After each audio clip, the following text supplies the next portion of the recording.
आज आपण या व्हिडिओत कुष्मांडा माताची व्रतकथा पाहणार आहोत। दुर्गा देवीच्या चौथ्या स्वरूपाचे नाव कुष्मांडा आहे। आपल्या स्मित हास्यामुळे ब्रह्मांड उत्पन्न केल्यामुळे ह्या देवीला कुष्मांडा देवी असे म्हटले जाते। या दिवशी साधकाचे मन अहं चक्रात स्थिर झालेले असते। या दिवशी अत्यंत पवित्र आणि स्थिर मनाने कुष्मांडा देवीची पूजा उपासना करावी असे सांगितले जाते। दुर्गा देवीचे चौथे स्वरूप असलेली कुष्मांडा देवीचे अष्टपूजा आहे। देवीने बाण, चक्र, गदा, अमृत, कलश, कमळ, कमळडलू, सिद्धी आणि निधीची माळ आदी पूजामध्ये धारण केलेली आहे। कुष्मांडा देवीचे वाहन स्नेह आहे। या देवीचे निवासस्थान सूर्यमंडळात आहे। तिथे निवास करण्याची शक्ती केवळ ह्या देवीमध्येच आहे। कुष्मांडा देवीचे उपासनेमुळे भक्तांचा आजार बरा होतो।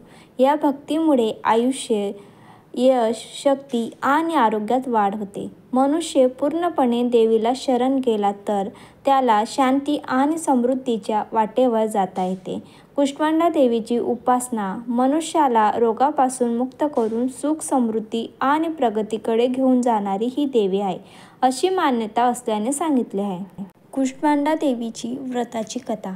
धार्मिक मान्यतेनुसार कुष्मांडा माता हे दुर्गा देवीचे चौथे रूप आहे। या अवताराला देवीला 8 हात आहेत आणि त्या हातामध्ये कमंडल, धनुष्य, बाण, चक्र, गदा, अमृत, कलश, कमळपुष्प आणि सिद्धी आणि निधी देणारी जपमाळ आहे। जेव्हा विश्व अस्तित्वात नव्हते तेव्हा मातेने विश्व निर्माण केले आणि विश्वाचे मूळ स्वरूप आणि शक्ती बनली, अशी पौराणिक मान्यता आहे।